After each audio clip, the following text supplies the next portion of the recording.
جس کے بیٹوں میں ایک علی اکبر ہو جو ہو بہو مصطفیٰ ہو، جو ہو بہو مصطفیٰ ہو، جن کی شکل و صورت مصطفیٰ کریم جیسی، جن کا تبسم کرنا میرے مصطفیٰ جیسا، جن کا تکلم کرنا میرے مصطفیٰ جیسا، جن کا چلنا میرے مصطفیٰ جیسا، جن کی زلفیں میرے مصطفیٰ جیسی، جن کا اخلاق میرے مصطفیٰ جیسا، جن کی شجاعت میرے مصطفیٰ جیسی، جن کی کردار میرے مصطفیٰ جیسا، جن کی سخاوت میرے مصطفیٰ جیسی، وہ حسین کا ایک بیٹا علی اکبر۔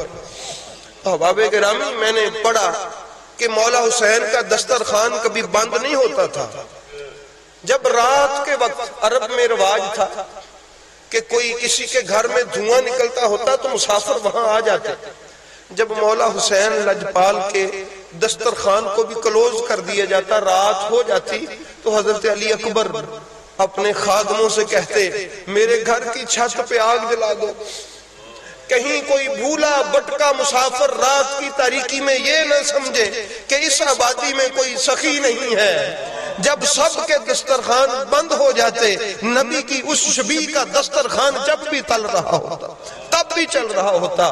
ایسے سخی تھے حضرت سیدنا علی اکبر علیہ السلام۔ تو کون کائنات میں دکھائے علی اکبر جیسا بیٹا کسی کا نہیں ہے، اصغر جیسا بیٹا کسی کا نہیں ہے، زین العابدین جیسا بیٹا کسی کا نہیں ہے، بھائی حسین جیسے کسی کے نہیں، بیٹے حسین جیسے کسی کے نہیں۔ تو پھر میں سے کہہ دوں کہ اس کی کوئی مثال ہے؟ میرا لجپال حسین ہر اعتبار سے بے مثال، جس کی کوئی مثال نہیں ہے۔ اور ساتھی اور اصحاب اور دوست اور سپاہی، خدا کی قسم آسمان کی آنکھ نے اس سے پہلے ایسے ساتھی نہیں دیکھے جیسے میرے مولا حسین کے ساتھی تھے۔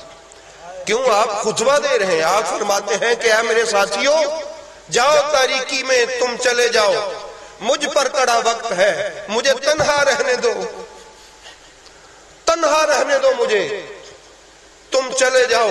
تو احباب گرامی، حضرت حبیب ابن مظاہر اٹھ کے کھڑے ہو کے کہتے ہیں، جو حضرت غازی عباس نے خطبہ دیا وہ تو الگ ہے، دوستوں کی بات کر رہا ہوں۔ حضرت حبیب ابن مظاہر کہتے ہیں کہ یا آقا حسین، اگر آپ کی محبت میں، آپ ہمیں اس لیے کہتے ہیں کہ ہم چلے جائیں اور آپ مارے جائیں، کیا آپ کے بعد ہم زندہ رہنا چاہتے ہیں؟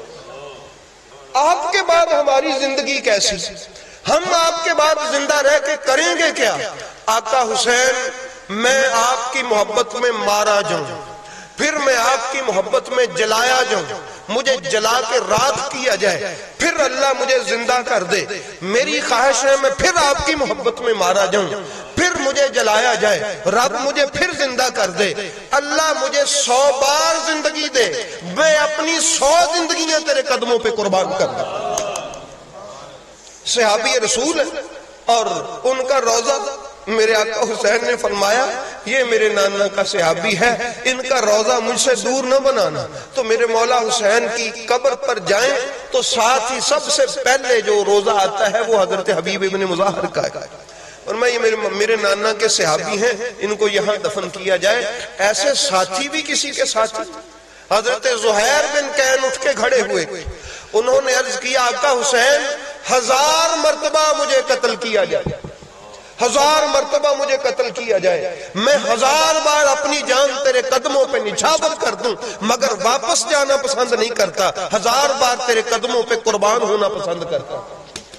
ہم نے تیرے بغیر زندہ رہ کے کرنا کیا ہے؟ تو میرے لجپال حسین اپنے دوستوں کے اعتبار سے بھی بے مثال، اور میرے حسین پاک کے سارے یہ چند ایک میں نے آپ کو گنوا دیے ہیں۔ کس زاویے سے آپ دیکھیں کہ میرے لجپال حسین کی کوئی کائنات میں مثال نہیں دے سکتا، تو میرے لجپال حسین کی عبادت بھی بے مثال، عبادت بھی بے مثال، میرے آقا حسین کے اعمال بھی بے مثال۔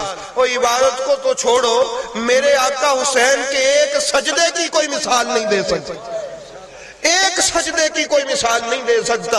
یہ وہ سجدہ ہے کہ قیامت والے دن بڑے بڑے زاہد نبی اللہ سے عرض کریں گے کہ مولا ہم نے بھی بڑے سجدے کیے مگر جو سجدہ تیرے بیٹے حسین نے کیا وہ بے مثال ہے۔